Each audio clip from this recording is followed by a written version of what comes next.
Namaste. Many years back, I was doing a lot of study about PLR, which is past life regression, about 10-12 years back, I think. And at that time, it was quite something new. So many people really wanted to do PLR, and books like, from authors like Brian Weiss, Many Lives, Many Masters, all that had come then, and there was a lot of interest in PLR. So I was preparing to conduct a class on PLR, but later on for various reasons I had to drop it. But when I was preparing, I used to do this past life regression for people just to understand how it works. And at that time there was one very interesting example. I was doing this for a lady who was about in her late 30s, maybe 37, 38. She had 2 children. And she had a lot of problem with her husband. Their relationship was very bad, and she was suffering a lot. So she came to see me, and I thought, okay, let us try PLR. She wanted to do it.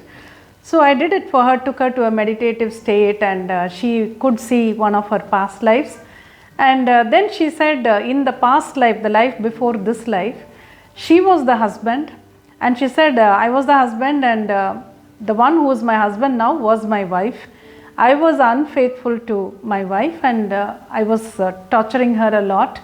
So that is why in this life, he has become, the one who was the wife in the previous life has now become the husband, and I have become the wife, and now he is torturing me in many ways.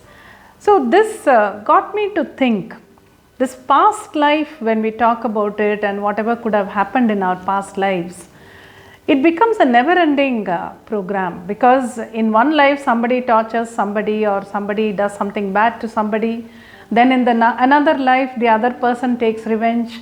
Then now again in some other life after that, the first person will again want to take revenge. So it goes on like that, and there is no end to it. So I thought this is a vicious cycle, and how does this cycle stop? How can we stop that cycle? I'm sure all of us have some problem somewhere with some people. And we are all wondering how to resolve all those problems and live peacefully. So how can that be done? And then I started thinking about the theory of karma, because many of us believe in the theory of karma, since it is what we have accumulated in our many past lives. So that is what is continuing with us, and many of us believe that whatever we are suffering today is because of the past karma, and whatever we are enjoying is because of the past punya. Past punya means last birth, whatever good things we have done, that is also it's part of the karma. Now, when we talk about karma, what exactly is karma? Karma is the baggage that we carry through many, many lives. The good things, the bad things, everything that we have done, it is accounted for, and the net balance is there either for us to enjoy or for us to suffer. That is what we understand by karma. And when we say karma, and when we talk about all our past lives, the past deeds, etc., there are 3 types of karmas. When we understand karma, there are 3 types: Sanchita Karma, Prarabdha Karma, and Akamya Karma.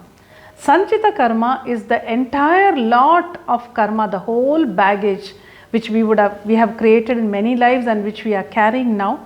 Of course, the whole thing does not come out at one go, because nobody would be able to bear that also.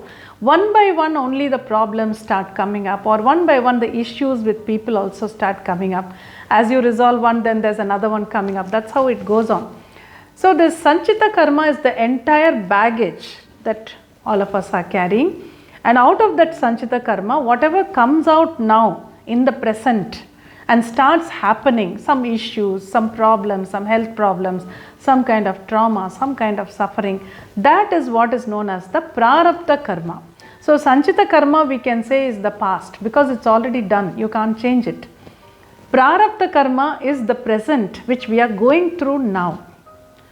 And Akamya Karma is what we are now creating for the future. Whatever we do today, that again becomes our karma, and that will create the future for us. So these are the 3 things, past, present and future, called Sanchita Karma, Prarabdha Karma and Akamya Karma.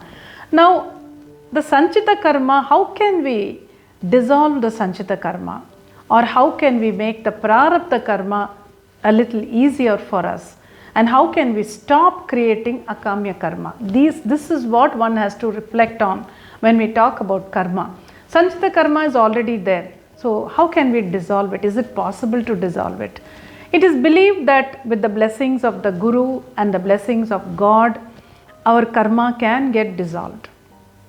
And I also believe that when one has the intent to dissolve all his karma, when that strong intention is there, then it takes you on the right path to dissolve all the karma. In this, I can even say, many times I have seen in the last 22 years that I have been teaching alpha meditation, I have been conducting hundreds of classes. In the first level class, the alpha meditation basic class is what I started with in 2000. So people used to attend the class, and then they used to come back for other classes. Then they used to say, after that one day when I did alpha meditation, my life changed completely. All my karma, everything seems to have changed. Then I start thinking, I tell them, see, nothing changes like that overnight. What changes is you. When you undergo a program like that, you change. And that changes many things in your life.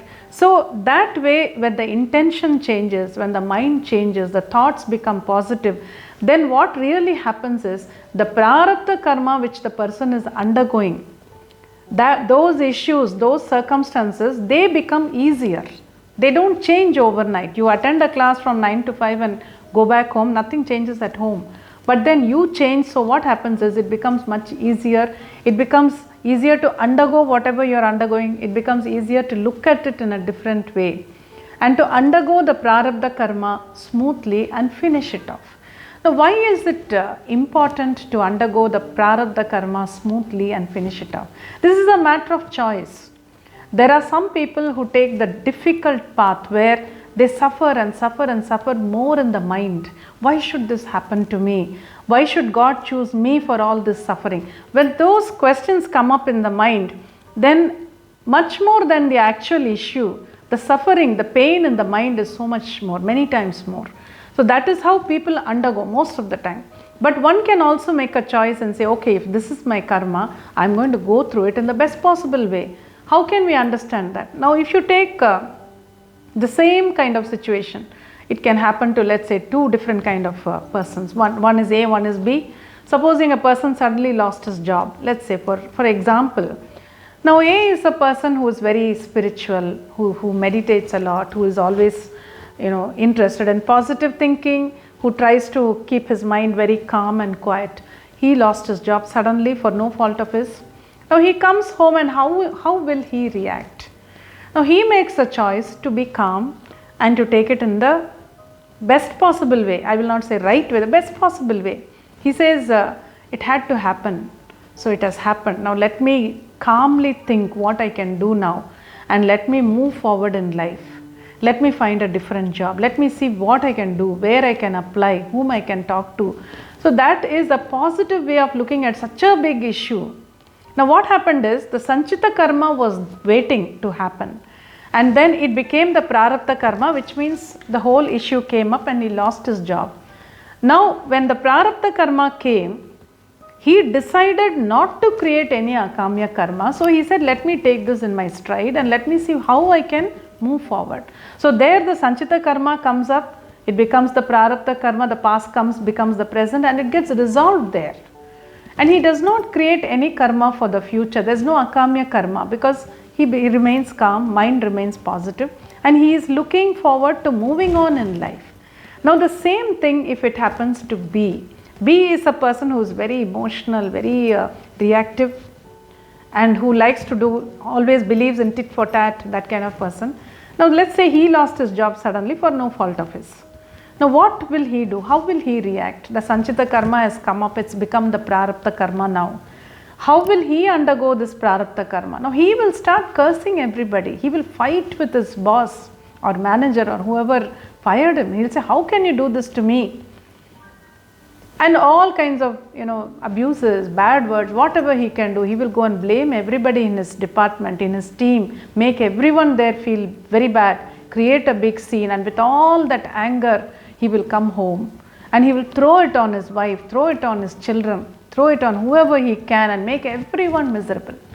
Now what is happening is Sanchita Karma has come up, Prarabdha Karma is going on, but the saddest thing is that he is now creating Akamya Karma. He is now treating people so badly, and the way when they feel sad, they feel bad, the way he treats them, now he is creating more and more negative karma for himself. So that is the difference. Karma is there, Sanchita Karma is there for everybody. It becomes Prarabdha Karma when it comes into the present. But how you take it and how you move forward is what will determine whether you are going to create Akamya Karma or not. Now having said that, is there some way in which we can get rid of the karma that we are carrying, or at least reduce it to some extent? In the normal way, people will say, no, there's nothing that we can do. But in deep meditation, one can release karma from the cells. It's the cell memory. Today the scientific term is cell memory for karma. We say it is all the good and bad we have done in our past lives, but scientifically they call it cell memory, which is held in the DNA in every cell of our being. So it is somewhere there in our cells.